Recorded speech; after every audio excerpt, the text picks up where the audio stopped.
Master Ceremonies Koshan Prabhu. Hare Krishna. Hare Krishna. So thank you everyone for joining us today in Prabhupada Appearance Day Festival. So I'll just quickly brief the today's program schedule. So thank you Manu Prabhu for wonderful kirtan. So now one bhajan will be sung by Bhagyashri and then Abhishek will start. Kirtan will be led by Jayananda Prabhu. And then we are going to offer some offerings by devotees to Srila Prabhupada. And then we are going for Guru Puja Arati. So thank you so much, everyone.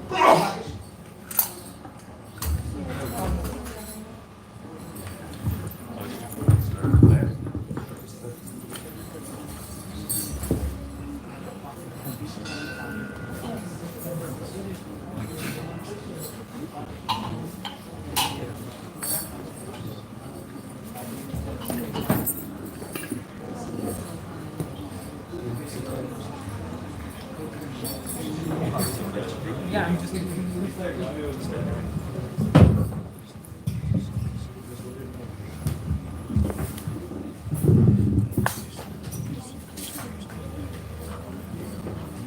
Who's this? I'll be right.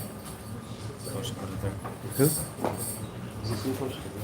no, this is like You want to put it somewhere? So. you can check. Vishani?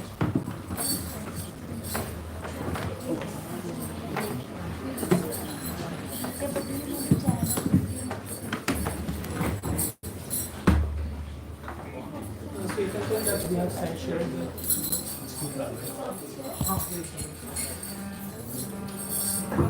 Krishna, the bhajan, very good, very good. So the bhajan that I am going to sing today is Yadi Prabhupada Na Hoito. The link is already shared in the group if you are in the Dublin ISKCON group. And if not, you all can search Yadi Prabhupada Na Hoito. It's the Bengali Vaishnava bhajan. Jadi, Yadi Prabhupada.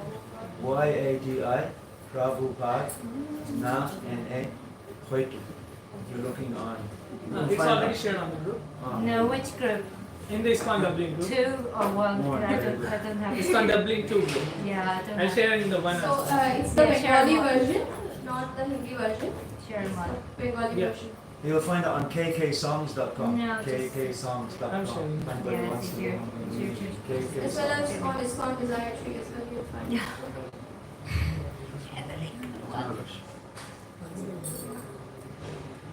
I request everyone to please try repeating after me.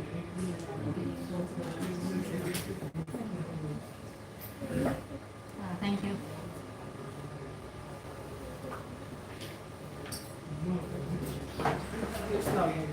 Thank you. Twice.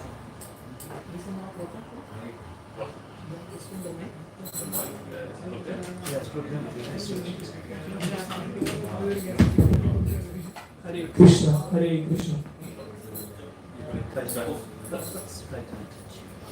Hare Krishna.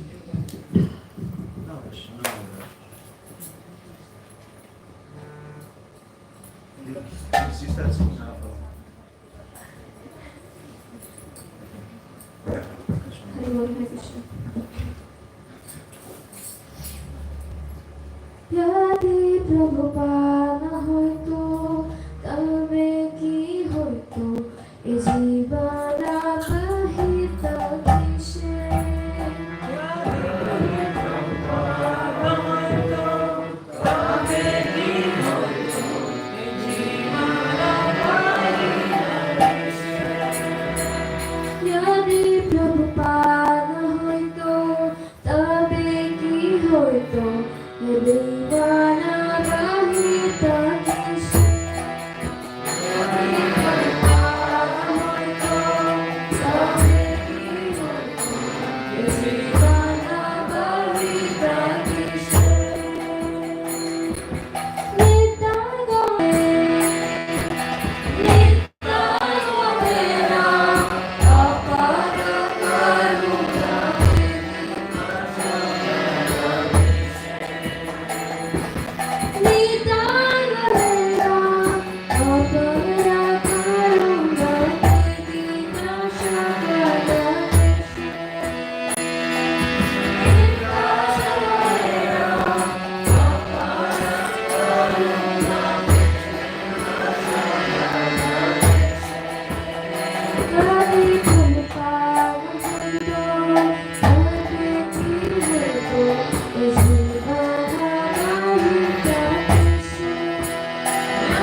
Prabhupada ki.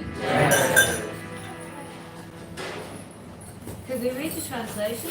Yeah, okay. Transaction. Should I? Yes, please.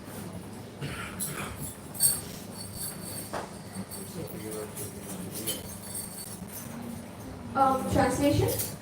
If Srila Prabhupada had not come, what would have happened? How could we have passed our lives? Who else would have distributed the unlimited mercy of Lord Nityananda and Lord Gauranga all over the world? Which other compassionate person would have endeavored to deliver the miscreants, sinful, impersonalists, sick and voidistic people in the West? Who else would have come to distribute Harinam to them? Who else would have come forward to transform them into civilized beings? Who else would have taught them how to worship the deity form of Lord Hari day and night with Aarti Kirtana and how to conduct the Rath Yatra and other grand festivals? Bhagavad Gita, Srimad Bhagavatam and Chaitanya Charitamrita contain the essence of nectarian mellows of love of Godhead. Who else would have explained this scripture so clearly and beautifully? Who else would have tolerated all difficulties and distributed Harinam with a pleasant heart? Who would have given us the dhammas such as Mayapur, Vrindavan and Jagannath Puri? The teachings of Sri Chaitanya Mahaprabhu constitute the greatest and most auspicious treasure. Who else would have engaged us in constantly practicing and preaching it? Sri Sri Nitai Gaur, our desire trees of love of Godhead, desiring a drop of their mercy. Jai Pataka's heart insistently takes shelter of your divine grace. His Holiness Jai Pataka Swami Maharaj ki.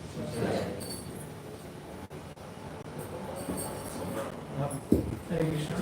So our next program is Prabhupada Abhishek. So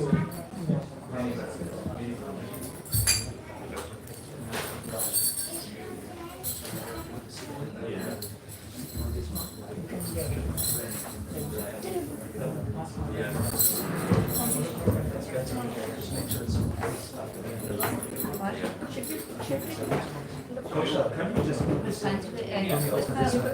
Yes. Yeah.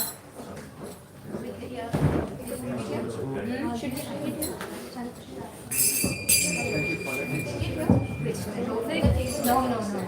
Oh yeah. I'll put it in that place. Yeah. It's much more safer there.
Krishna Padaya, Krishna Padaya Budale, Shrimati Bhakti Vedanta Swami Krishna.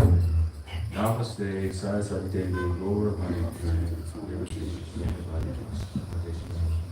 Shri Krishna, Chaitanya, Prabhu Nityananda, Shri Advaita Gadadhara, Shri Vasadi Gaura Bhakta Vrinda, Hare Krishna, Krishna Krishna, Hare Hare, Hare Rama, Rama Rama, Hare Hare. Hare Krishna, Krishna Krishna, Hare Hare, Hare Rama, Rama Rama, Hare Hare.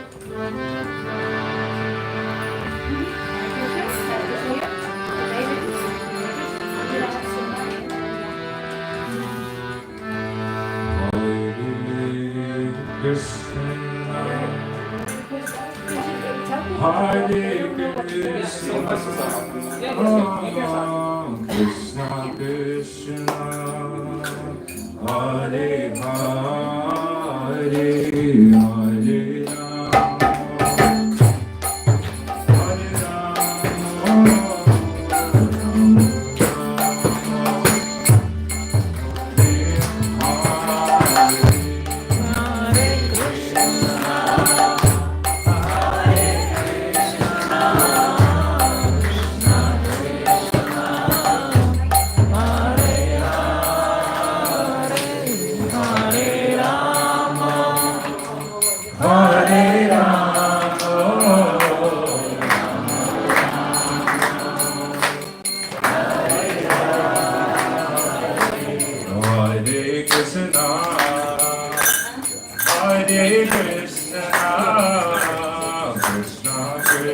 Krishna,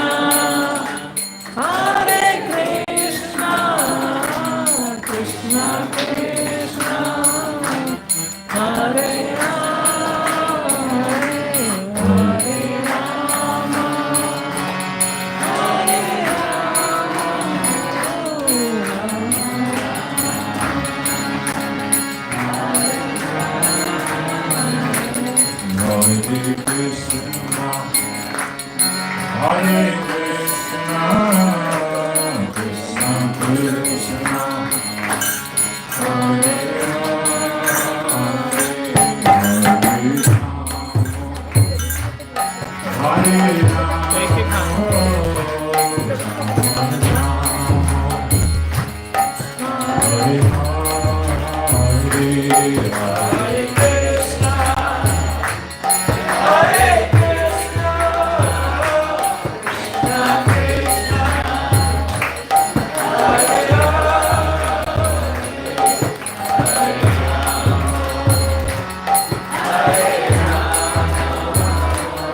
Hare Krishna, Hare Krishna,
Good. Thank you so much, Prabhu, for the ecstatic kirtan. Now we'll move ahead for offerings. So I would request His Grace Prakosh Prabhuji to please start off with. Was there a seat? Arrange. Need a seat.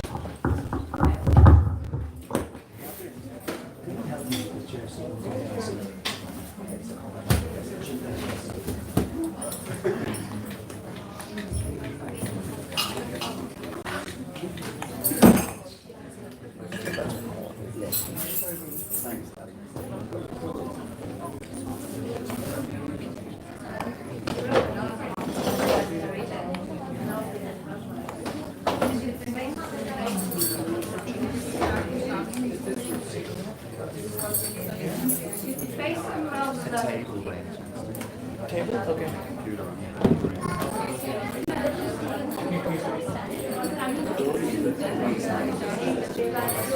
You need a table?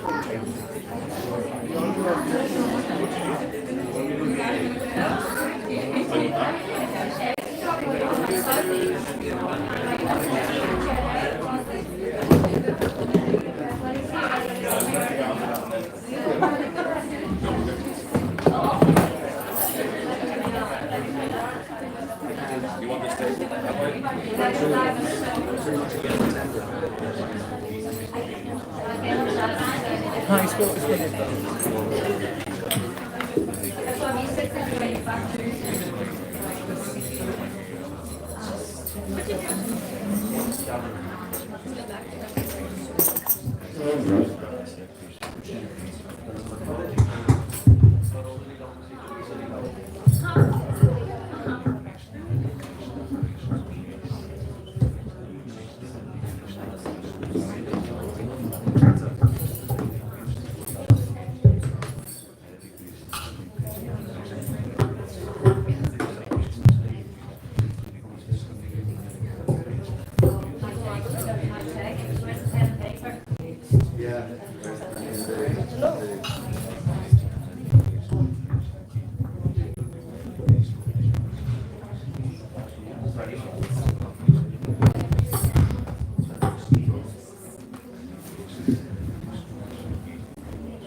Hare Krishna, Krishna Krishna, Hare Hare, Hare Rama, Rama Rama, Hare Hare. Nama Om Vishnu Krishna Prasaya Bhutale, Srimate Bhaktivedanta Swami Namane, Namaste Saraswate Gauravani Chari, Nirvishesha Sunyavadi, Paschata Deshta. Hare Krishna everyone, and welcome to Srila Prabhupada's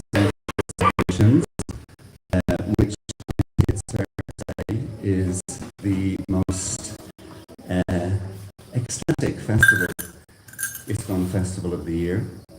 Certainly it's the most important one that goes without a shadow of a doubt. So devotees have asked me to explain a bit first the meaning of the occasion, and then we'll invite everybody to say a few words in appreciation of Srila Prabhupada. And I know sometimes that can be challenging for devotees, so you can just say thank you, Srila Prabhupada.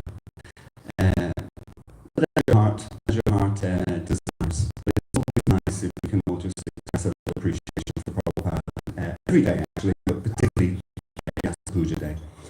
So in relation to the meaning of Yasa Puja, I thought there would be no better way to do that than referencing a talk Srila Prabhupada gave himself in 1968 in Los Angeles, California. Now, it's interesting because it's only 2 years after Prabhupada established ISKCON, and only in India. So, just that alone is kind of interesting. So, 1968, on the occasion was the disappearance of his spiritual master.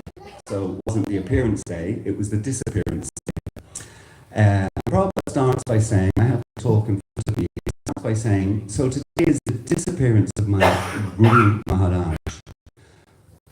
For a devotee, appearance and disappearance are the same thing. And then just a comment from myself, I just find it really interesting in and of itself, because it influences the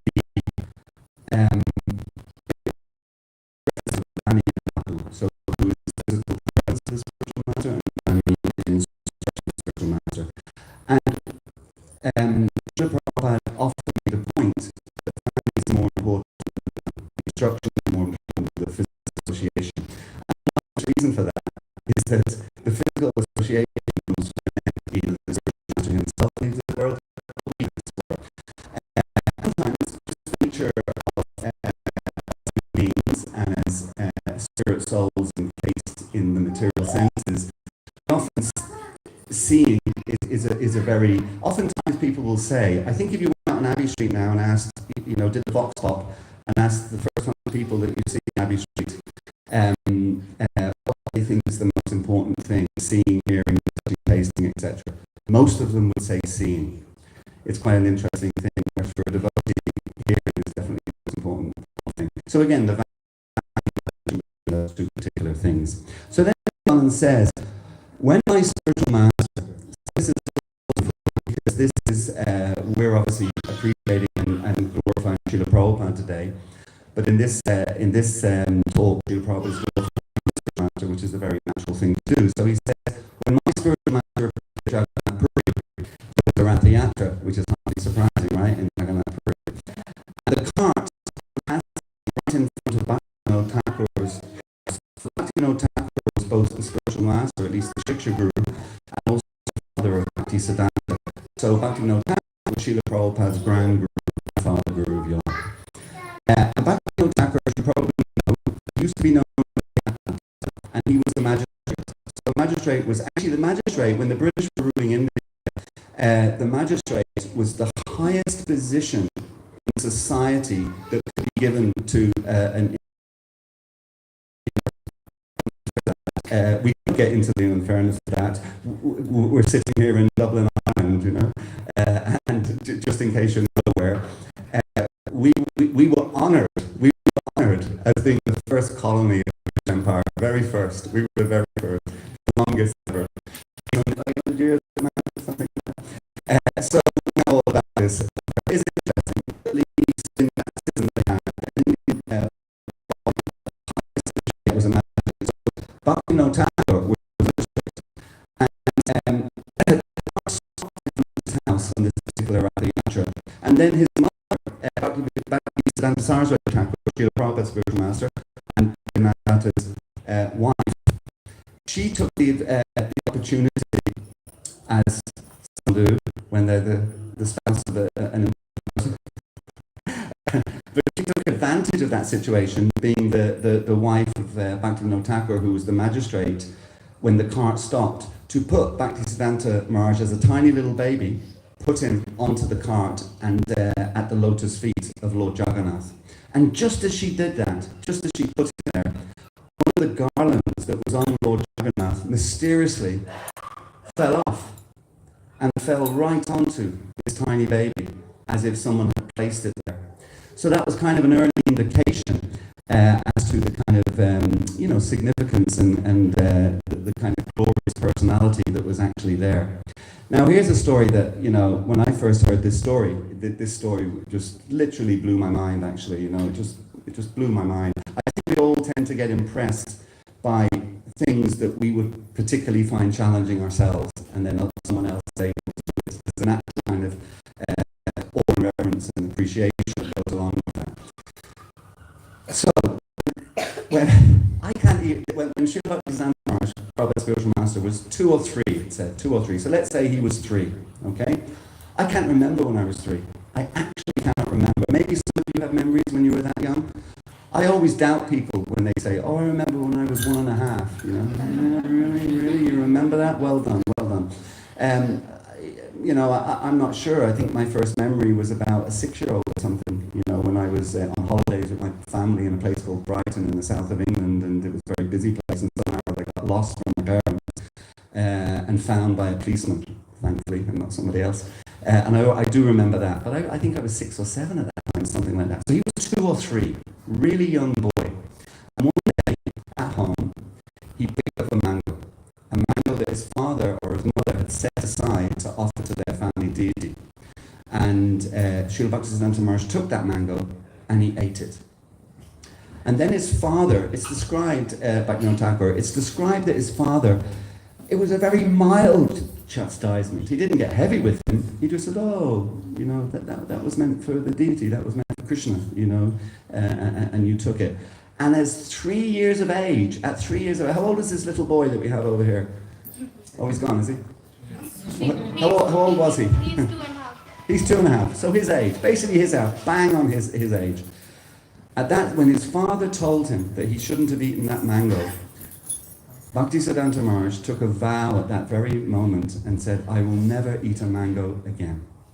I will never." So for the rest of his life, as a 3-year-old boy, he took that vow for an innocent mistake, an absolutely innocent mistake, and chose never to do it again. And Prabhupada talks about that in this talk, that that's the principle of Acharya, leading by example. And for us to imbibe that in our lives would be just such an incredible thing. Not necessarily for something so minor as eating a mango necessarily, but for more sort of serious things that we might do, because we all make mistakes. It's the material world, we're prone to make mistakes. But when we do, to make a vow and take a vow that we won't do that again. And then he talks about, this is the last example I'll give, that one time, Prabhupada says, I was a young man. It's always funny because Prabhupada would be in his 70s when he was telling this story. I'm in my 60s now. Oftentimes you feel the need to say that when I was a young man, because it was a long time ago. And you also think there's people who are thinking, that guy was never young. So Prabhupada was qualifying it. When I was a young man, I was with one of my friends, Dr. Kapoor, who I think Dr. Kapoor is the same one that used to. Anyway, I'm sorry, I shouldn't do that. I won't do that. I was going to go off on a tangent. What's that? Oh, good. You're going off on tangent. Okay. Time is of the essence, right? I was saying that yesterday when I was speaking at the Janmashtami festival that I was going to give a pastime, an abbreviated pastime, because time is short. And Krishna's pastimes are eternal. So you can never do Krishna's pastimes justice, because in the material world there's not enough time, and Krishna's eternal.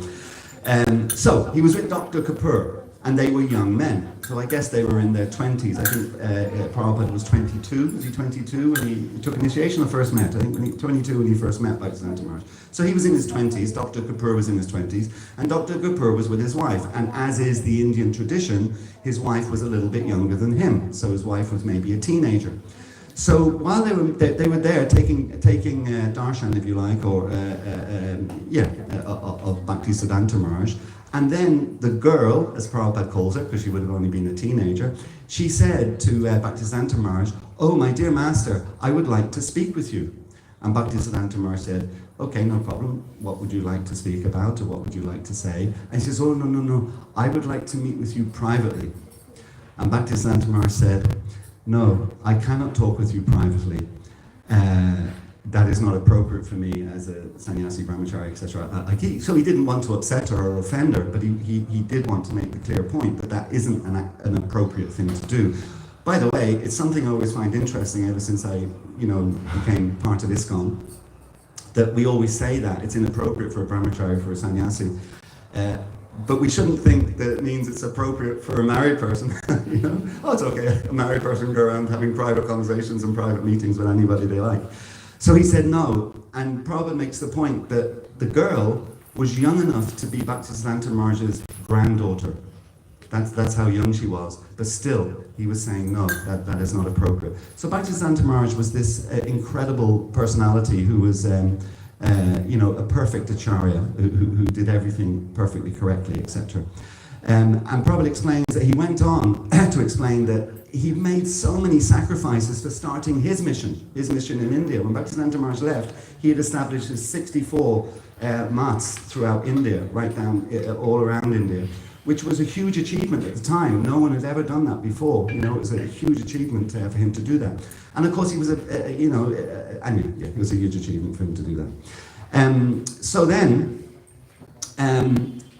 Prabhupada's explaining that was something that his father, Bhaktivinoda Thakur, who was also an incredibly glorious personality, but that was something his father, Bhaktivinoda Thakur, had tried to achieve, but it was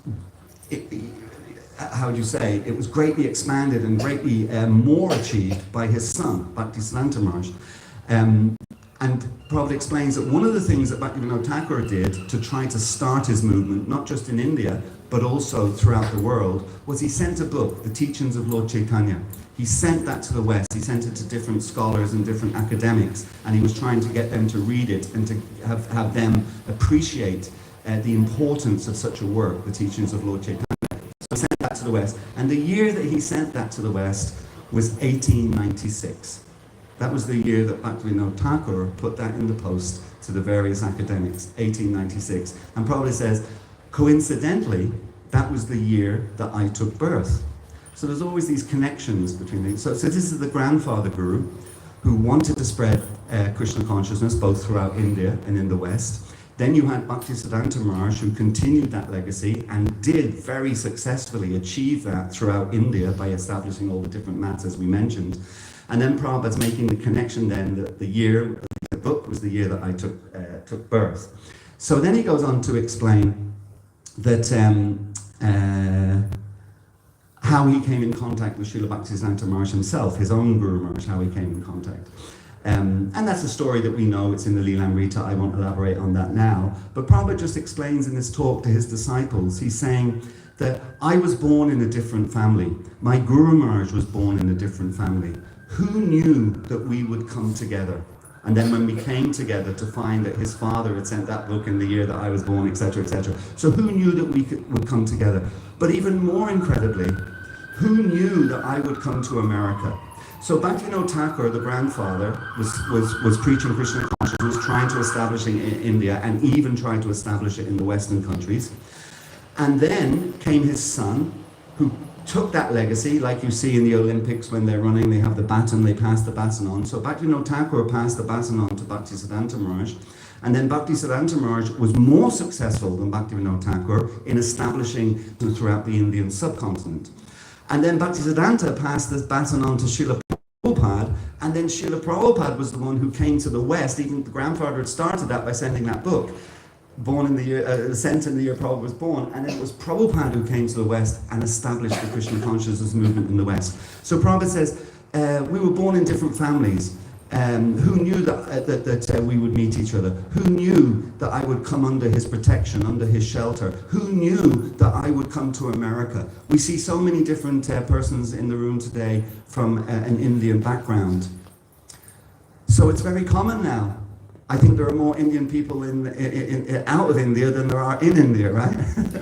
At least it appears that way. So there's so many Indian people here. Now, if I ask you I want to ask you a question. How many of you took an airplane to get to the West? Everybody. Everybody. Okay, you can count. What's your name? Meet. Thank you. He's confidently saying everybody. I believe him. I think he's telling the absolute truth, okay?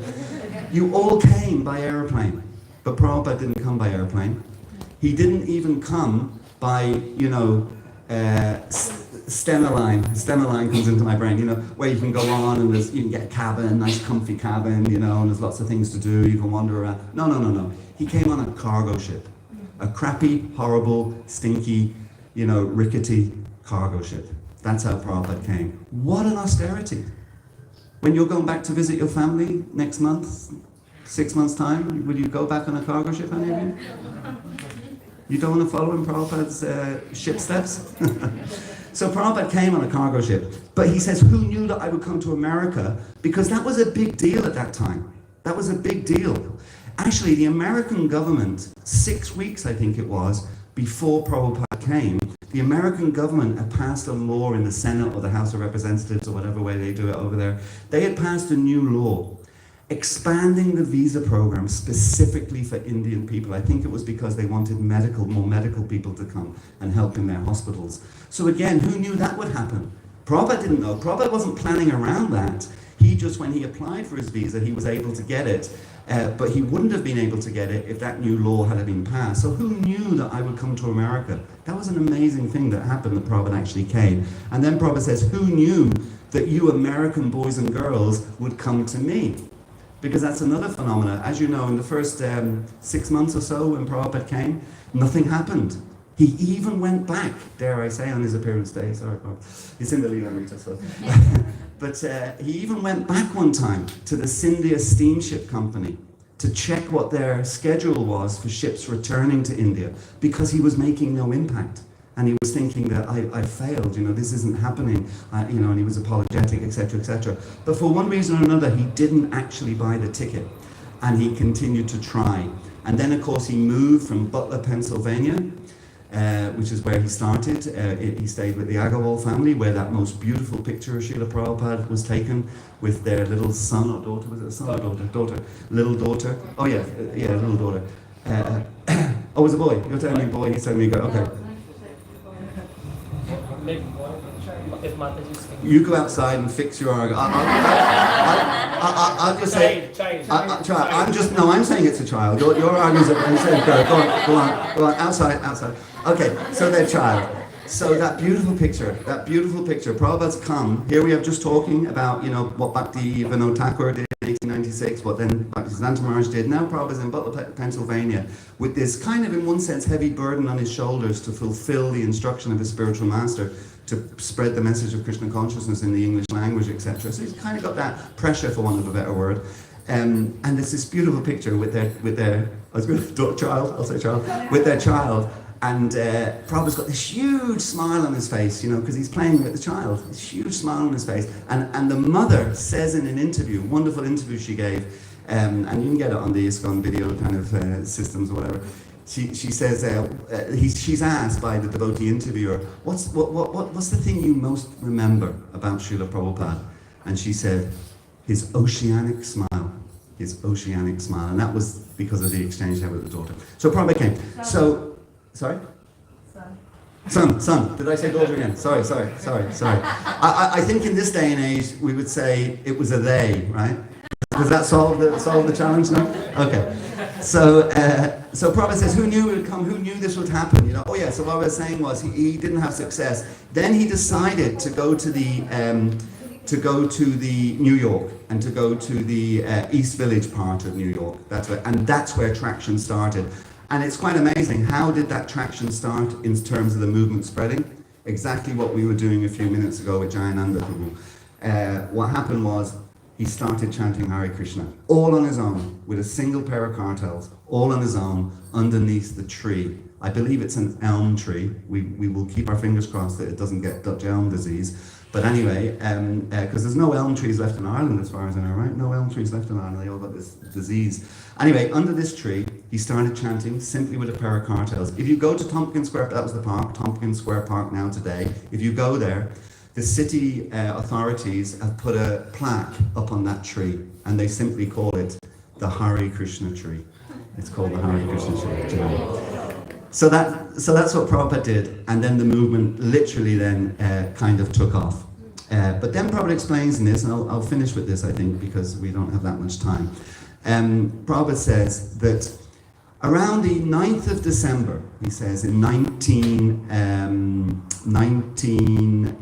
what year was it? 1938, I think. I don't have that here with me. Or 36, I think it was 36. 1936, he was doing some business in Bombay. Prabhupada was a grihasta, he was doing some business to pay for his family, etc. So in 1936, I was doing some business in Bombay. And I decided at that point to write to Srila Bhaktisiddhanta Maharaj, my spiritual master. I decided to write to him. And the reason that Prabhupada wrote to him was he was feeling a little alone, a little, I suppose, despondent, a little kind of disenfranchised, I suppose would be a good word. And the reason he was feeling like that was here he is in Bombay. His spiritual master, I guess, was in Mayapur or anyway, somewhere a long way away. And Prabhupada's doing business. He's not directly engaged in the preaching program. And so he's feeling that. He's feeling alone, a little disenfranchised, disconnected like that. So he decides to write to Bhaktisiddhanta Maharaj. And he's in the letter to his Guru Maharaj, he's kind of explaining, he's basically saying, you know, he's feeling left out. He's saying, oh, you know, he's kind of saying, gosh, I'd like to be a sannyasi or a brahmachari, because the sannyasis and the brahmacharis, they stay with you in the temple, they're with you all the time, they're hearing your messages all the time. Of course, nowadays we don't even need to do that. Everyone's on the internet instantly, you can hear everybody anywhere in the world. But in those days, you'd physically have to be in the same place as them. So he was saying, and they're with you, I'm never with you, and so he was kind of, you know, expressing his inner feelings of the whole situation that he found himself in. And he wasn't really expecting a reply. But literally within a couple of weeks, Bhaktisiddhanta Maharaj had written back to him. And he said to him, basically, I'm ad-libbing now, I don't have the words in front of me, but he basically said to him, don't worry, I think Krishna, and certainly I, have high hopes for you, great plans for you. And what I would like you to do is to spread this message of Krishna consciousness in the English-speaking world. And then Prabhupada goes on to say, oh, well, first off, so that letter came within 2 weeks of Prabhupada writing to his Guru Maharaj, and within 2 weeks of receiving that letter from his Guru Maharaj left this world. So it was the last communication that Prabhupada had with Bhaktisiddhanta Maharaj. And Prabhupada says that when he got that, he tried to take that instruction seriously. That's what he tried to do. But he said it was difficult because I was a householder and I didn't know how it would be possible to fulfill this instruction of my Guru Maharaj. But Nayasha Kahi Chidrajan, there's this wonderful verse in the Srimad Bhagavatam when Bhishma Dev is lying on the bed of arrows and Yudhishthira Maharaj is also despondent, and Yudhishthira Maharaj, in English terms, we would say he was in bits. You know, he was like really feeling it. And he was wondering the Battle of Kurukshetra, the whole thing, and all the devastation that followed. Now the grandfather Bhishma is lying on a bed of arrows about to leave this world. And Yudhishthira Maharaj basically said, why has all this happened? And Bhishma Dev responded with Nayasha Kahichid Rajan. Nobody knows the plan of the Lord, but the Lord does have a plan. So Prabhupada says this in this, he says, I didn't know how this was going to happen, but this, meaning in front of all his disciples in 1966 in Los Angeles, California, you can't get much further away, Los Angeles, California to Bombay, you know, in the space of a few years, you can't get much further away. And he said, this is all Krishna's arrangement, that this has all come together and happened. So he says that if you sincerely try to follow, so it doesn't mean you have to achieve it, it doesn't mean you have to be successful, just that you sincerely try to follow the instruction of the spiritual master, that Krishna will provide all facilities. Once that sincerity is there, Krishna will provide all facilities. That is the secret. So I took it a little seriously. He says he went on to study the Bhagavad Gita verse 241, which is Vyavasyatmika Buddhi Ekaka Kurunandana. And the commentary by Vishwanath Chakravarti Thakur, Prabhupada says he studied this. that with this determination to take this instruction as our life and soul, that anything can be achieved. So, Prabhupada said, I tried a little bit in that spirit, being humble. He tried a little bit in that spirit, getting on a cargo boat that none of you are willing to do. And look at you, most of you are teenagers or in your early 20s, and it was an emphatic when I said, are you going to go back on a cargo boat? No. So Prabhupada was 69 years of age when he got on this cargo boat. As you know, suffered 2 heart attacks on the way over. That's just an incredible story. I still don't understand. I still struggle to understand. Every city in this planet has statues of their heroes. You know, we've got them on O'Connell Street, you know, and whatever. You've got statues of all the so-called heroes like that. I cannot understand, at least in Calcutta, why there is not, right in the main square of Calcutta, why there is not just a statue, but some kind of like museum glorifying Prabhupada. It still completely bewilders me, you know, because what he did is just extraordinary. Even just taking that trip is just extraordinary. So Prabhupada says, I tried a little bit in that spirit, and now Krishna has given all these facilities to serve him. But then he goes on, and this is what I want to finish on. He says, now on this occasion of my spiritual master's departure, as I am trying to execute his will, similarly, I shall also request all of you, so this was Prabhupada's direct disciples at the time in the room, I shall also request all of you to execute the same order of my spiritual master through my will. So Prabhupada again is passing on the baton. And the uniqueness of Prabhupada passing on the baton is that he is not just passing it on to his direct disciples. This is a super, super important point, if I could stress on it. He's not just passing it on to his direct disciples that came up to 1977. Obviously after 1977, Prabhupada did not give any more initiations. So anybody who came in contact with Krishna consciousness after 1977, who came into contact with Krishna consciousness before 1977 in the room? Not one single person. Not one single person. So, but this instruction is still for us, and the reason that it's still for us is because Srila Prabhupada established the organization called ISKCON, the first Vaishnava international Vaishnava organization, if you like, in the Western world. And he will forever be the founder Acharya and preeminent Shiksha Guru for every single ISKCON devotee going forward, generations and generations and generations. For as long as ISKCON exists, Srila Prabhupada will be the founder Acharya and the preeminent Shiksha Guru for every single one of us. So this baton, when Prabhupada is saying this, I shall now request you to execute the same order through my will, is for us too. He's instructing us too. I am an old man. I can pass away at any moment. That is nature's law. Nobody can check it. So that is not very astonishing. And a quick comment from me, yes, it's not very astonishing. Yet practically speaking, 99% of the living entities on this planet are trying to avoid that reality. They're trying to ignore it, forget about it, you know, however they do it, through listening to music, through taking drugs, through watching television, through whatever the means is, everybody is trying to avoid it. And that, unfortunately, is the most foolish thing that we can do, because you can't avoid it. As Prabhupada said, that is nature's law, nobody can check it. And that's a key point for inspiration for us. Most of you are a lot younger than me, but I can also remember when I was young. Only when I was 6, actually, I don't remember before that. But, and it's gone. It's like yesterday, and now it's here, you know?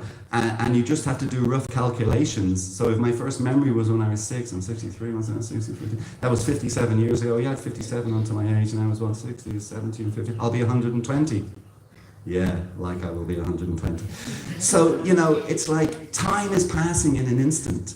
So how much better, rather than watching the television or listening to music or doing even worse things than that, how much better it is for us to just engage in the service of Srila Prabhupada and Lord Krishna, because that will be to our eternal benefit, whereas all those other things will simply be just for short-term gain or short-term benefit. And to mention Maharaj Yudhisthira again, when he was asked the question, what do you find the most astonishing thing in this world? in this universe, not just even this world, but this entire cosmic creation, material cosmic creation, what do you find the most amazing thing? He says, Ahanyahani Bhutani. The most amazing thing is, in this material world, is that everybody has experienced somebody close to them who has died. How many has experienced? How many people still have all their grandparents living? All their 4 grandparents living? Not one person. You do? Do you have any of your great-grandparents? Gotcha. Okay. So we've all experienced, in my own case, all my 4 grandparents are gone, both my parents are gone, one of my siblings has gone. We've all experienced people leaving us in this world, but Yudhishthira says, but the most amazing thing, that everyone has experienced people dying, close to them dying, but they all live their life as though it is not going to happen to them. So whatever time we have left, we should dedicate it to Srila Prabhupada. So Prabhupada says, but my appeal to you on this auspicious day of the departure of my Guru Maharaj, you should try to push on this movement. People are suffering for want of this consciousness. And a Vaishnava or a devotee of the Lord, his life is dedicated for the benefit of all people. Most of you belong to the Christian community. How Lord Jesus Christ, he said that for your sinful activities, he has sacrificed himself. And even when they crucified him on the cross, you imagine the pain of that. You've got nails through your hands and your feet. Sometimes you get a little cut and it annoys you and it's painful, whatever. So you're nailed to a cross, feet and hands, and they cut him in the side as well. They put a crown of thorns on his head. But what did he say? He said, forgive them, Father, forgive them, Krishna, for they know not what they do. So this incredible compassion that these great souls have for humanity. So he sacrificed himself. That is the determination of a devotee of the Lord. They do not care for personal comforts. Because they love Krishna, therefore they love all living entities, because all living entities are in relationship with Krishna. So similarly, this Krishna consciousness movement means to become Vaishnav and feel for the suffering humanity. Srila Prabhupada ki. Okay, so I'm going to...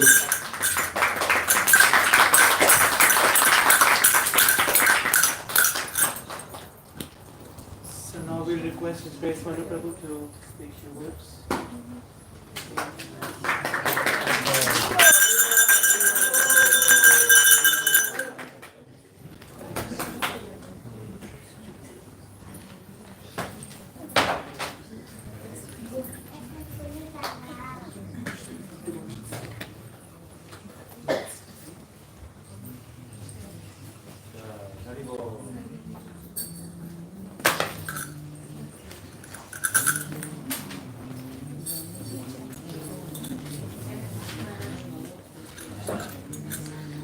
Next, after Manu Prabhu would be Shani Mataji, and then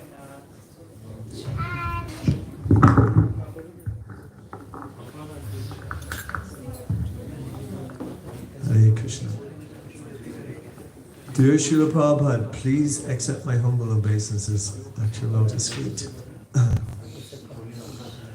As each day goes by, I appreciate more and more your grace to humanity at large and to me personally.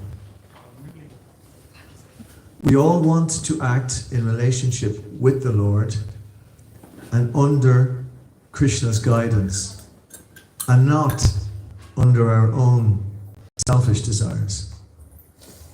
Srila Prabhupada, you have truly opened up for us the opportunity to act as a servant of the servant of the servant of the Lord.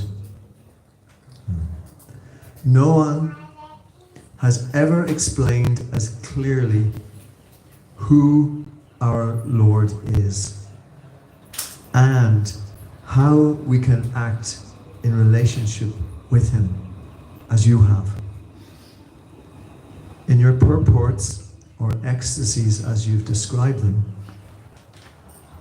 I'm amazed how you can simultaneously describe to all different levels of devotees on bhakti, how much you can describe in just one small purport. And there's so many purports.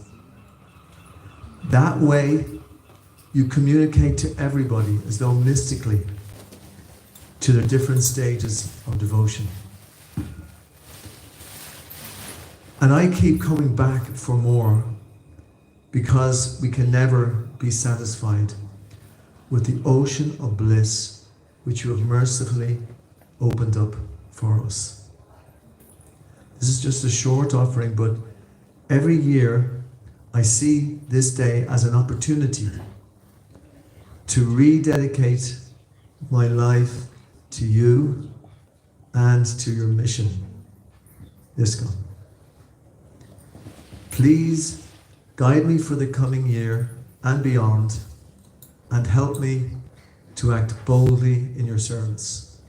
Your servant, Manu Das. Hare Krishna.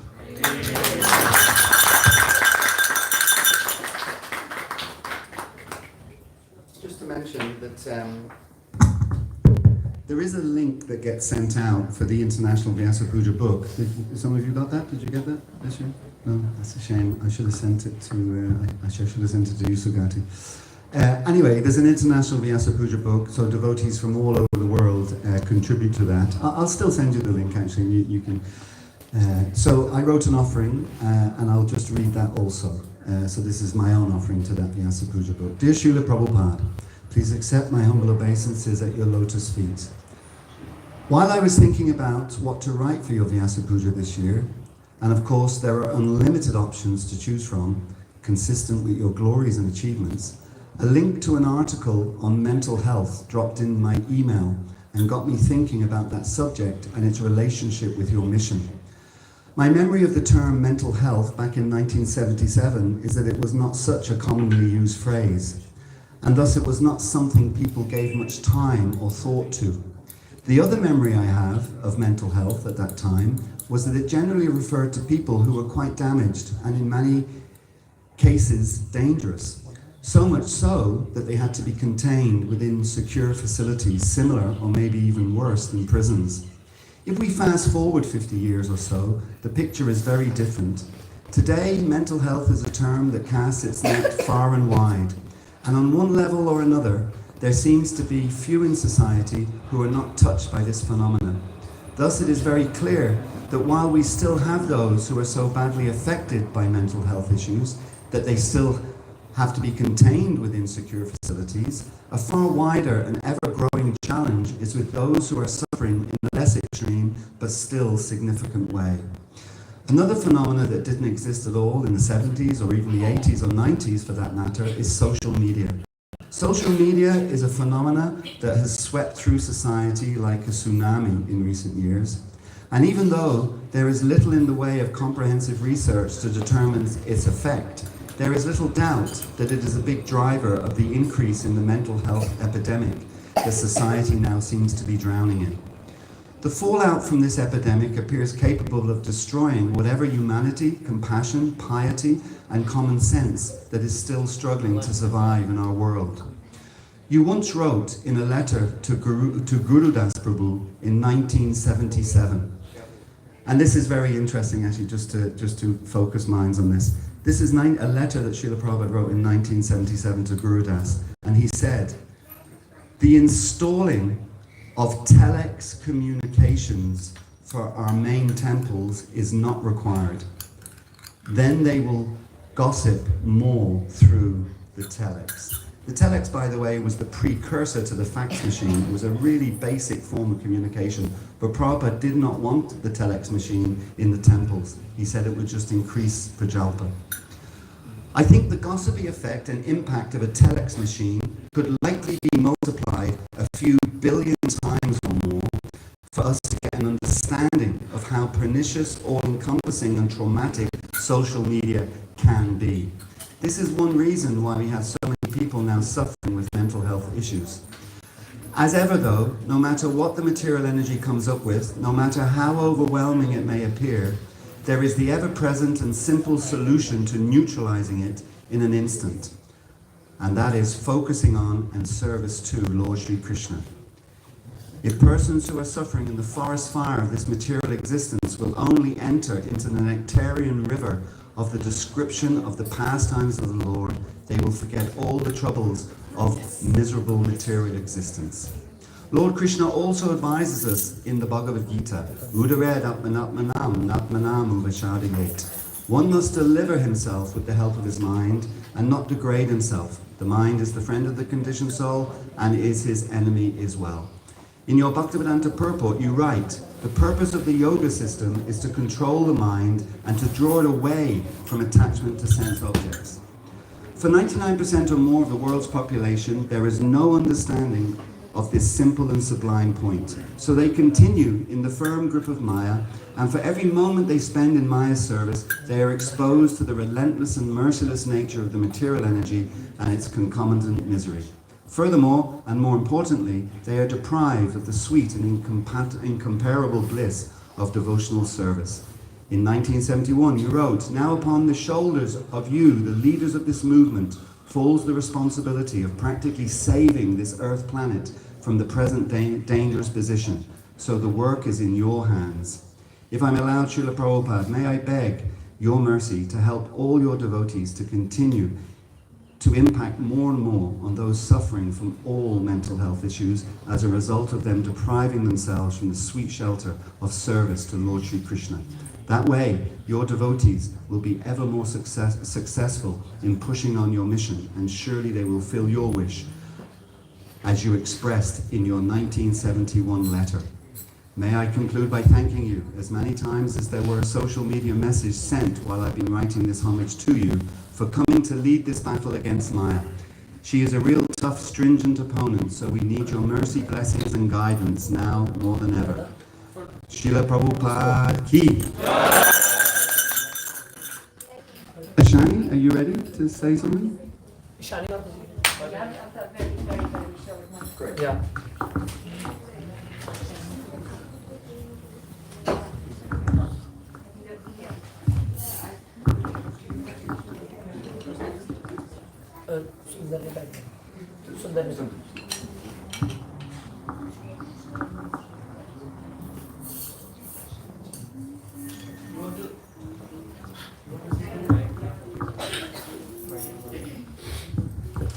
Hare Krishna. Dear Srila Prabhupada, please accept my humble obeisances. All glories to your lotus feet. If I take the time to wonder what my life would be like before you, out of your causeless mercy and infinite compassion, left your beloved Vrindavan to fearlessly venture west, I think, would I still have a life? Possibly not. And if so, most definitely not one filled with sweet kirtan, philosophical discussion and delicious prasadam. Then the outlook was bleak, the prognosis dire. You came armed with the prescription for those of us terminally bewildered. You offered the medicine, a prescription for life, a maintenance program to save our souls and our sanity. Without you, where would we be? Where would I be? So thank you, Srila Prabhupada. Thank you, your servant, always a work in progress. Ishani Dasi.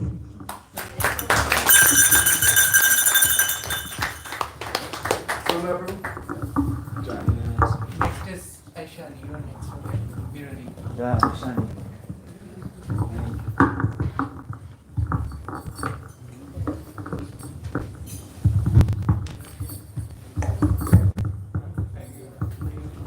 So for those of you who won't get to read an offering, maybe you can chant Srila Prabhupada's pranams along with me. Nama Om Vishnu Padaya Krishna Prastaya Bhutale Srimati Bhakti Vedanta Swami Dinami Namaste Saraswati Devi Gauravani Pracharine Nirvishesha Shunyavadi Paschati Deshatane Om Jnana Timirandasya Gyananjanashalakaya Chakshurmilitam Yena Tasmai Shri Gurave Namaha. Srila Prabhupada ki. Dear Srila Prabhupada, please accept my humble obeisance to you. All glories to your service, to your Gurudev, Srila Bhaktisiddhanta Saraswati Thakur. All glories to your lotus feet. On this auspicious occasion of your appearance day, shall I wait? Just wait. On this auspicious occasion of your appearance day, is a great opportunity for this living entity to meditate on your acts of devotion and service to your spiritual master in the line of previous spiritual teachers coming from Lord Krishna himself. Srila Prabhupada, in your activities, I observe many achievements worthy of mention and appreciation, foremost of which is your example of chanting the holy names of the Lord. I observe you chanting the names and activities of Sri Krishna constantly, via many methods. 1. By waking early, 2 a.m. in the morning, to chant Srimad Bhagavatam translations. This is one form of glorification. 2. Chanting the holy name on beads in the early hours of the morning and throughout the day. 3. Explaining the glories of the holy names on morning walks and in Srimad Bhagavatam classes to your students and guests. 4. Meeting with reporters, dignitaries, and the general public to share the glories of the holy name with them. 5. Singing in kirtans and exemplifying how to glorify the Lord in pure goodness.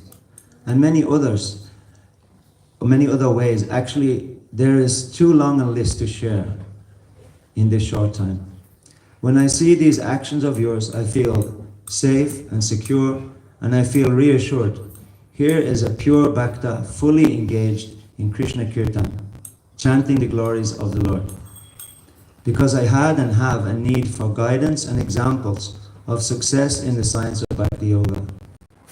An example to follow, appreciate, a practical lifestyle to apply in my life, to emulate myself and to be guided by your pure example to a higher state of God consciousness. I need that example, and I need those instructions that you kindly left in your books. As the famous Bhaktivinoda Thakur poem states, he reasons ill who say that Vaishnavas die while thou art living still in sound. Vaishnavas die to live, and in living spread the holy names around. So Srila Prabhupada,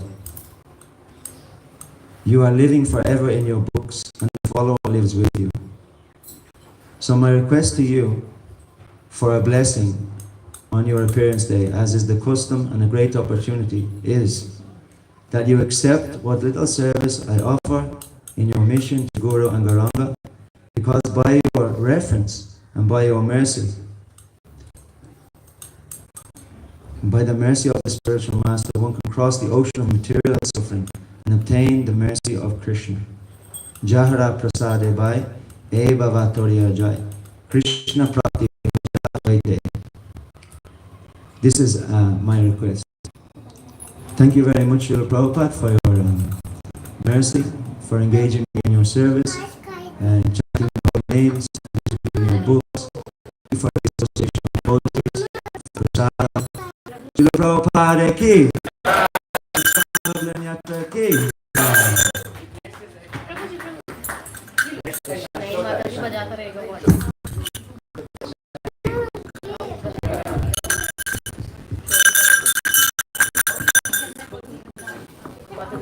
उसको मत दो please थोड़ी देर और Hare Krishna, I offer my humble obeisances to the lotus feet of Lord Jagannath, Srila Prabhupada, my Guru, and all the senior devotees who are sitting over here. So, today I am happy to speak few words about Srila Prabhupada today. And today is also the 128th Vyas Puja of Sri Prabhupada. So, when Srila Prabhupada was small, his childhood name was Abhay Charan. The meaning of his name is that fearlessly serving the Lord. And when he grew up, his name became into A.C. Bhakti Vedanta Swami Srila Prabhupada. So once Srila Prabhupada was traveling to the western countries to preach the holy name because it was his spiritual guru's order. But he didn't went in a plane or didn't went in a board. He went by a food ship without any money, which is so difficult. But not only that, he also got twice heart attack, which is also hard. But he didn't give up. He determinedly went to the Western countries and preached the holy name of the Lord and even changed the hippies into the happies. And Srila Prabhupada also set 4 regulative principles that help us to progress and have a disciplineness and progress in our bhakti. And Srila Prabhupada had written many books for us. Suppose like Srimad Bhagavad Gita, Srimad Bhagavatam, Chaitanya Charitamrita and many more. And when somebody reads the Srimad Bhagavad Gita, they can feel like Srila Prabhupada is talking to them. And also, sometimes you must be wondering that if Srila Prabhupada went to the Western countries to preach, how could he manage everything? And then you confirm yourself that Srila Prabhupada is not an ordinary man. He came from Vaikuntha to this material world. Chaitanya Mahaprabhu only sent that Srila Prabhupada to this material world, Hare Krishna movement. And now there is one beautiful bhajan written by Narottam Das Thakur, which I am only going to sing one paragraph from it. Tumhara hriday sada Govinda Vishram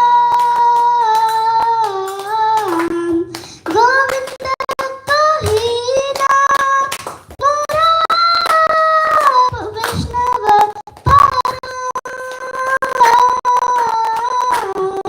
Ivara Karuna Karo Vaishnava Gosai. So the meaning of this, there is also one more line. Patita Pavana Tamavina Kahina. So the meaning of this verse is that in your heart, Lord Govind is resting. And Lord Govind himself also says that the Vaishnavas are in my heart. So Srila Prabhupada is such a great Vaishnav that he is in the heart of the Lord Govind. And Lord Krishna also gifted us one special gift, which is Srila Prabhupada. He is our gem because just the after Janmashtami is Srila Prabhupada's Vyas Puja.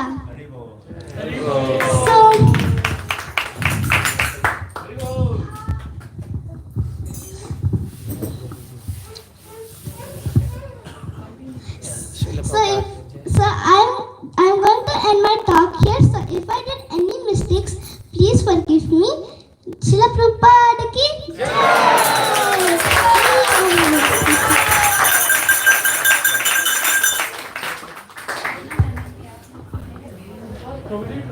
Next, Sugati Achyut Prabhu is going to speak.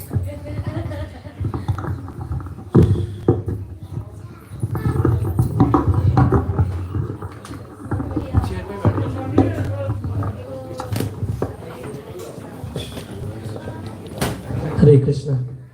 Hare Krishna.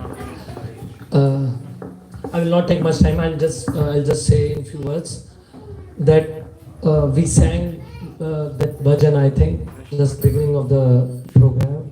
Yadi Prabhupada na hoito, tabe ki hoito, written by Japataka Maharaj. So when Srila Prabhupada was going in this cargo ship, he wrote that bhajan, Yadi gaur na hoito, tabe ki hoito. But then Japataka Maharaj, his name is Japataka Maharaj, who is a disciple of Srila Prabhupada. He wrote this bhajan that Yadi Prabhupada na hoito, tabe ki hoito. So I think we are here almost 40-45 people here, coming from different background, different place, different city. Few are from different countries as well, from few countries as well. So I would like to ask you all, like you can think, if Prabhupada would not be there, what would happen to you? Like where would you be? Like today, what you have been doing. Maybe you were in some club, maybe you would be in some doing something else. But just imagine your life. Just give it a thought if there would be no ISKCON temple here. Not here, like in any world, in any city or in any place in the world. So we can't even think, because sometimes we feel like it's very normal. But if you go in many countries and many cities, there are no temples or centers, but there is ISKCON centers. So even though several communities are not able to build anything, but Prabhupada did it in just few years.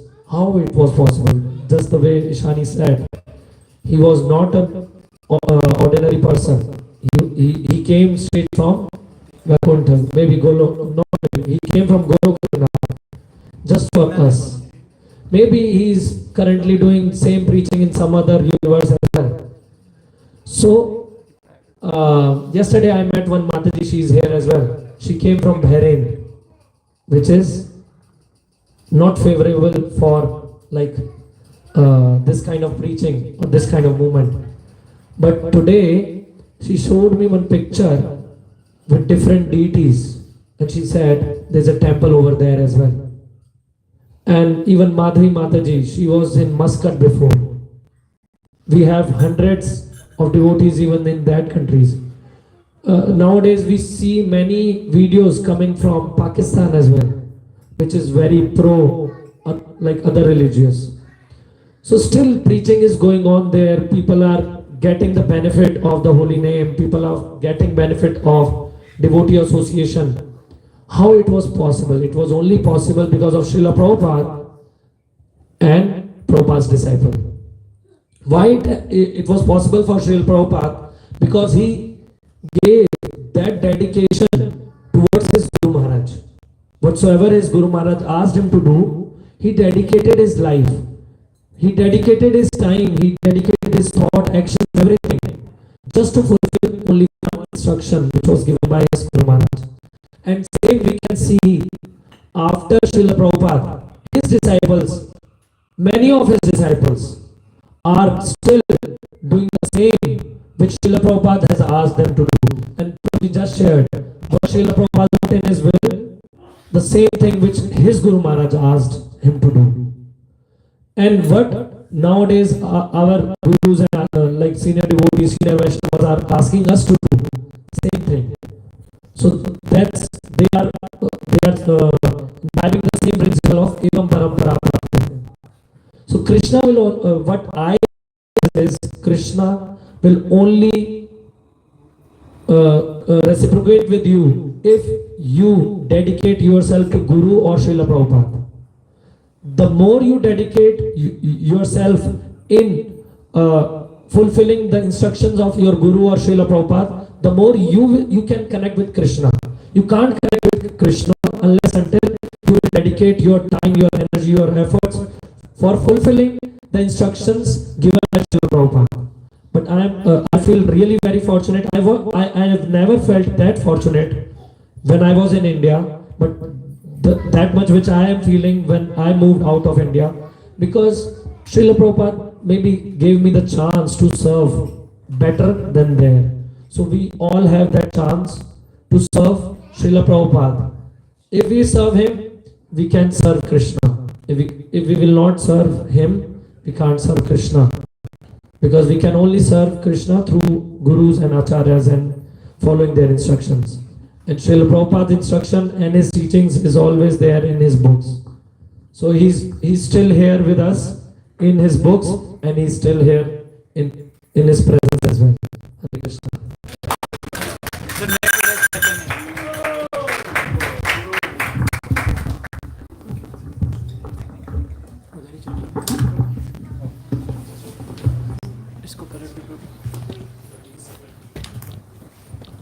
Hare Krishna. Dear Srila Prabhupada, please accept my humble obeisances. All glories to you. So, I came to ISKCON Dublin by a series of coincidences. by the mercy of devotees, almost by accident. I don't even deserve to be here. But I'm here, and what a happy accident it was. I'm glad it happened to me.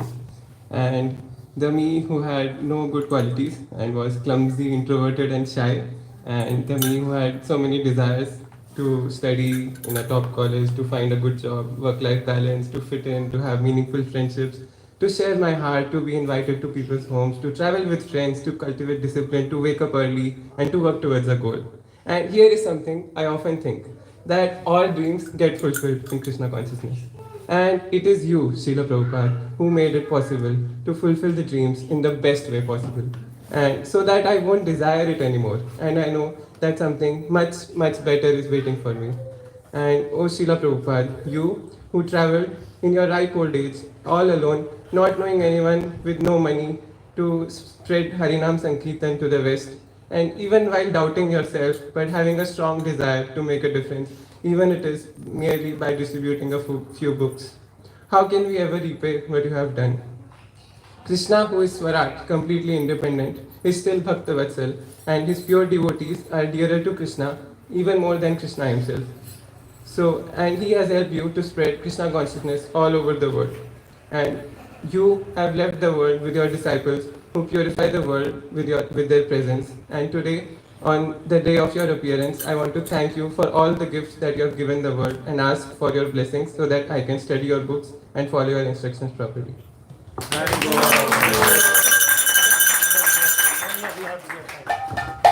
Hare Krishna. So I think I'll be last. I don't know. Let's see if we have time. If we have time, maybe we have time.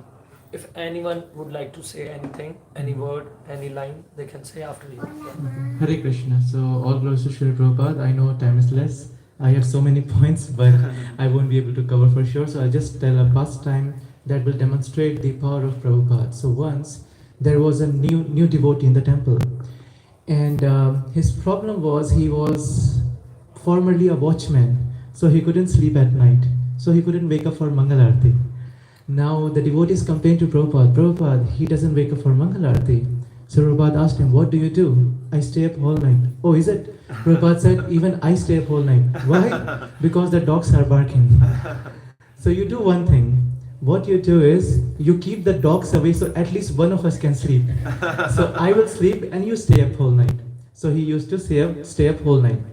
Once, all of a sudden, after a few months passed, Prabhupada, so he used to stay up all night until Mangal Arati. So once Prabhupada asked him, all of a sudden, out of nowhere, you are giving Bhagavatam class today. And he was shocked. Bhagavatam class? I haven't studied scripture. Prabhupada said, you are giving Bhagavatam class today. And that new devotee, he sat on the Vyasasana. And when he gave the Bhagavatam class, Prabhupada was in tears. So that is the power of a pure devotee. We don't understand, we think Guru as an ordinary person, but no, Guru is a tattva, is not a person, and this is what Prabhupada is. Once Prabhupada was in a western part of the world, I'm not sure, probably somewhere in Africa, and all of a sudden he came out from his room and there was a huge Vaijanti Mala, which was nowhere to be found in that part of the world. And when he was asked, Prabhupada, how did you get the garland? He said, Krishna gave it to me. So this is the power of Srila Prabhupada, that he was a direct man from Golok Vrindavan. Yeah. We recently, last month, a group of us, we went to Spain. And while we were coming back, there was a Prabhupada disciple. And he very casually and very convincingly told me as I was coming that take this bhakti very seriously, you might have a chance to go back to Godhead in this life. And it gave me chills because it was very casual the way he said that you might have a chance to go back to Godhead in one life. People, if you go outside, they don't even know what's the goal of life. Like Prabhuji mentioned, His Holiness Jaipada Kamara said, Yadi Prabhupada na haito, tabe ki haito. Meaning, if there was no Prabhupada, how would we know what is the aim of our life? That I remember the day I figured, like it took me more than a decade to figure out what Prabhupada is writing, because initially I was too egoistic. Being born in India, I thought I know it all, like everyone thinks. Don't tell me about Krishna and Ram. I know. It's in my blood, right? And when I used to listen to Prabhupada's lecture, I thought it's the same thing. It's the same thing again and again. But trust me, after 15 years, I challenge anyone here. You cannot, at least I cannot keep up with Prabhupada after studying for 15 years. In his 5 minutes of lecture, he quotes so many Puranas. And trust me, if I have to quote something, I can Google. Back then there was no Google. He could not Google it. It was inside his memory, right? He was Shrutidhar. So this is all the glories of Srila Prabhupada. So I have so much to say, but I know many of you want to say. So I'll just finish my offering here. Thank you so much.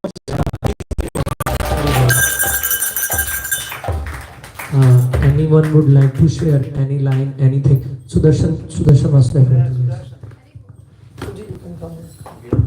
Come here. About my head. My head is very small. Come here, sit here. Oh, there. In front of Prabhupada.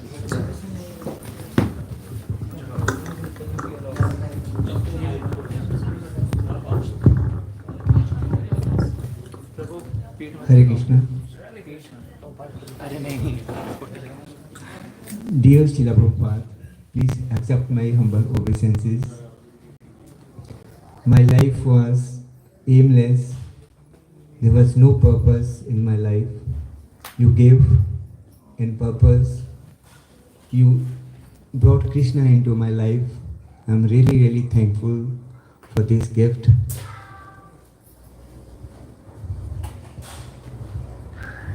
Srila Prabhupada,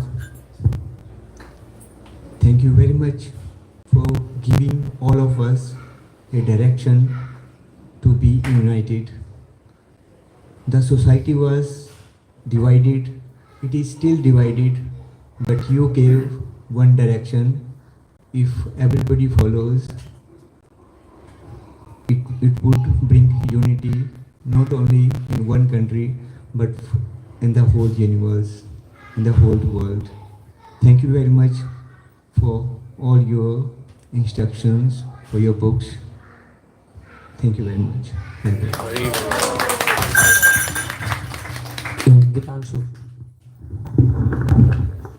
Hare Krishna. First of all, I would like to say prayers to brothers. Namo Vishnu Padaya Krishna Mushtaya Bhutale Shrimati Bhakti Vedanta Swami Vitnamane Namaste Saraswati Devi Gaurvani Pracharini Namaste Srinivadi Pasha Prishtarini Hare Krishna Hare Krishna Hare Ram Ram Hare Hare Hare Krishna Krishna Krishna Hare Hare Hare Ram Ram Hare Hare. So I'd like to start from here. Other our mentors used to say about ISKCON desire tree. Who is desire tree? Desire tree are the people or the devotees who fulfill your desires. If ISKCON is a desire tree, then Srila Prabhupada, you are the root of that desire tree. So you are the root of that desire tree. Thank you for giving association of all of us, especially for me, the person like me. I don't think so I deserve to be here, but 6 years back, exactly 6 years back, when I first came to ISKCON in Noida, so I just wanted to join that Kirtan, but just because of some reasons I was with some people, I was not able to attend that Kirtan.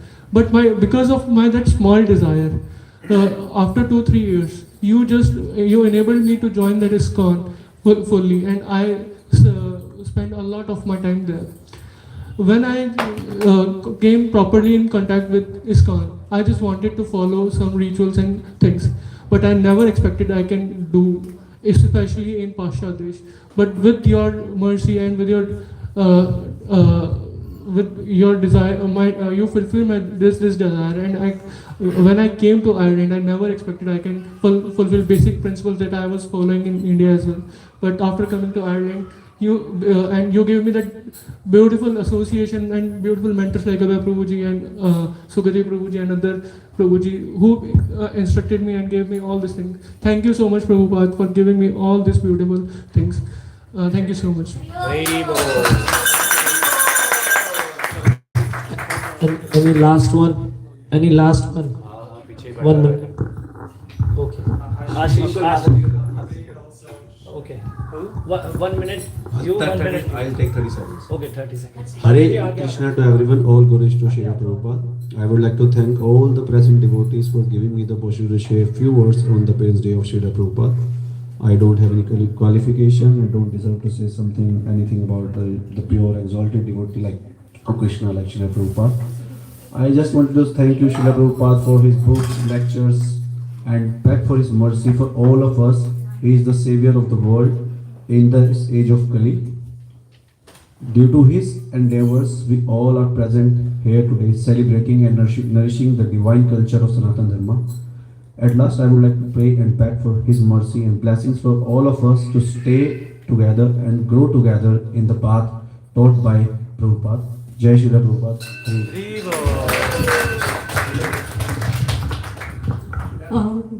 Dear Prabhupada, humble obeisances on your lotus feet. What I want to tell today, like my realization after listening to all these people, like thank you for making me part of this party. And I never thought that in life that somebody like person like me can be so joyfully and so enthusiastically can follow this path every day. I feel like such a good, like I have such a good memories here from temple. The sad day, and the most joyful days all feel like so equal, and I want to do lots of service. I feel so good when I do simple service. I get immense joy. So I request you, please keep me in service. Give me more chances to do that. That's it, my request. Thank you so much, Prabhupada. Thank you so much.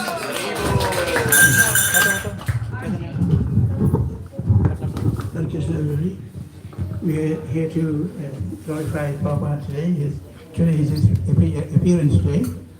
I'm just going to talk about four little topics about Prabhupada. In 1973-74, when he went to Russia, he was there for 3 days. On the second day, he was confronted by 3 KVG men, and they said that he should come to their office the next day. If Prabhupada went to the office, he could have been put into jail and the keys thrown away. We're so grateful to him that he did not go the next day. The other one is that when he was flying from Mexico to Venezuela, the hostess grabbed a handful of puffed rice, and ate it. And he came back to Prabhupada and his two disciples and said, "What is this thing?" And they explained to him. He said, then she said, "Is there anything you want?" And they all said, "Well, get us some hot milk." And Prabhupada was given, and the two were given hot milk.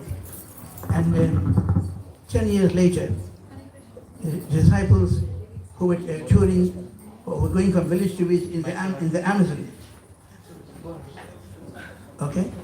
This same lady who was the hostess there had a room that she had a lot of pictures of Prabhupada, and she was spreading the message of Prabhupada. Just one contact has made so much difference, and he has done that. There are a few other things I'd like to say, except to say that we're ever so grateful to have had Prabhupada. If we didn't have Prabhupada, there wouldn't be ISKCON temples throughout the world, and there are millions, I don't know what the number is, there must be millions.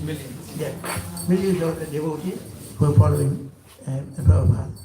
But ever so grateful to you. Srila Prabhupada ki jai.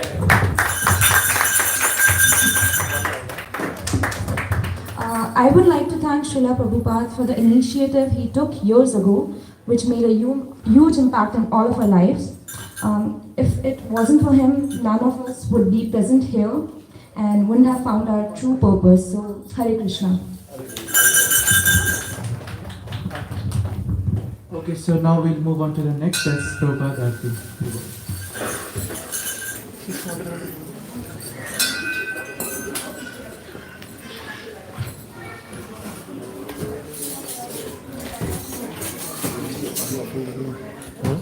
अभी offering कर उस time आकाश गलत आ गया ना मेरा favourite है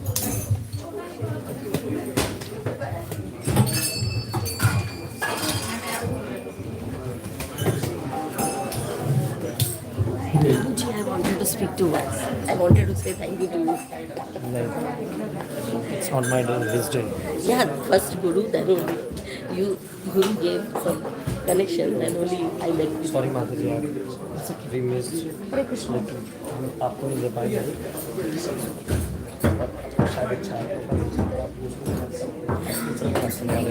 नहीं, मैं गुरु के लिए गुरु ब्रह्मा गुरु विष्णु उनका मंत्र बोल के थोड़ा सा थैंक करना चाहती थी. मैं कैसे आई sir? First day itself in Bharin when we reached, we were just passing through and I saw many clouds coming from somewhere, like from the first floor. I told my husband, hey, what is there? I don't know. He didn't appear. No. I went and I saw contact. God, it was the first day. Until from that day till 12 years. इधर थोड़ी होगी आपकी इधर प्रभु worship को इधर करो ना programme मानो प्रभु जी इधर वहाँ थोड़ी होगी, यहाँ होगी ना. He doesn't want to बताया किसने? बताया?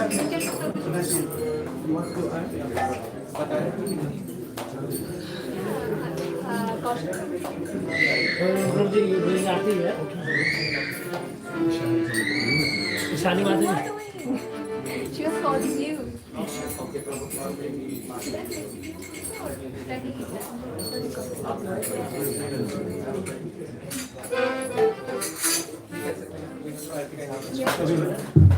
हरे श्री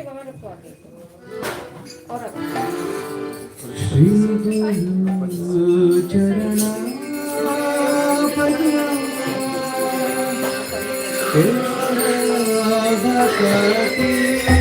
सजना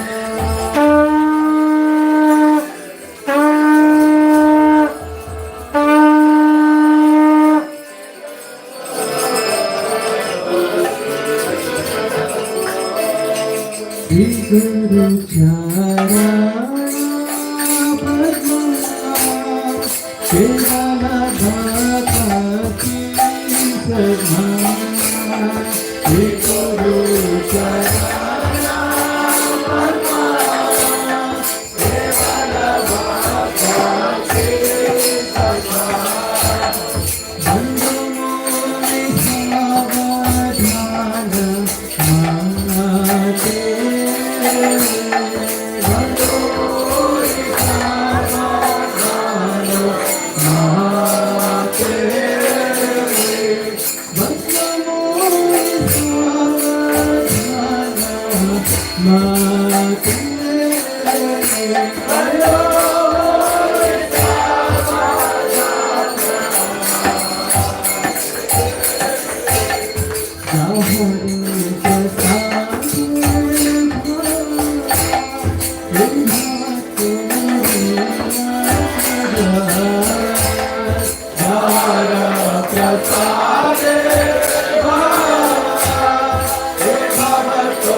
Goswami Maharaj Srila Prabhupada Ananta Koti Vaishnava Vrinda Namacharya Srila Haridasa Thakur Prem Se Kaho Shri Krishna Chaitanya Prabhu Nityananda Shri Advaita Gadadhar Shivasari Gaura Bhakta Vrinda Shri Radha Krishna Gopina Shyama Kunda Radha Kunda Shri Giri Govardhan Ke Nam Ke Navadip Dham Ke Gangamai Ke Yamunamai Ke Bhakti Devi Ke Tulsi Maharani Ke Samaveta Bhakta Vrinda Ke All glories to the assembled devotees.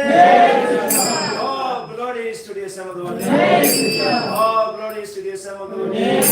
All glories to the lotus feet of Shri Guru and Shri Gauranga. Srila Prabhupada ki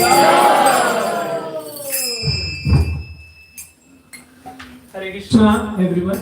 So, I would like to thank all the devotees for coming in Vyasputa and celebrating with enthusiasm. So, I just want to thank some devotees who helped really to make this festival good, and now we are going to have some delicious prasadam. So, I'd like to first of all thank Girdhar Prabhu who helped us a lot in purchasing, and Yash Gulve Prabhu and Niladri Prabhu for leading in cooking. And again, also His Grace Sugati Achut Prabhu for making delicious kachori. So we'd like to thank everyone by loudly chanting 3 times Hari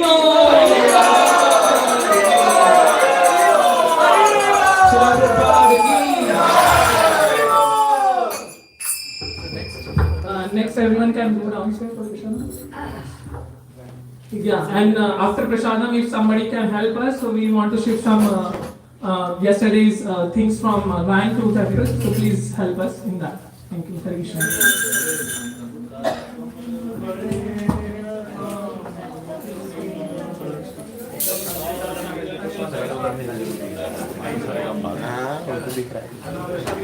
Like to finish, are you sure that? Okay. We will have the Maha Krishna. Shall before the prayers, after the prayers.